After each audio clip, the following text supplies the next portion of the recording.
حضرت ملکل موت اسرائیل علیہ السلام نا حضرت ابراہیم علیہ السلام کی روح قبض کرنے کے لیے حاضر ہوئے تو حضرت ابراہیم علیہ السلام فرمانے لگے اسرائیل کیا کوئی خلیل بھی اپنے خلیل کی روح قبض کرتا ہے؟ اللہ نے تو مجھے دوست بنایا، دوست ہو کے دوست کی روح قبض کرنے جا رہا ہے۔ حضرت اسرائیل نے ارادہ چھوڑا اور حضرت ابراہیم کا وہ جملہ لے کے رب کی بارگاہ میں حاضر ہوئے۔ عرض کی مالک جناب ابراہیم علیہ السلام نے فرمایا ہے کہ اللہ کی بارگاہ میں عرض کرو کہ مالک کیا کوئی خلیل بھی اپنے خلیل کی روح قبض کرتا ہے؟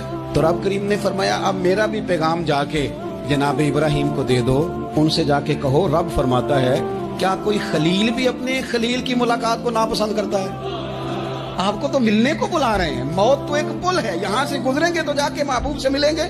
حضرت سیدنا اسرائیل علیہ السلام پیغام لے کے آیا اور کہا ہے اللہ کے خلیل رب فرماتا ہے کیا خلیل بھی خلیل کی ملاقات کو؟ تو حضرت ابراہیم تو کھل کے روئے، کہنے لگے اب دیر نہ کر، اب ذرا جلدی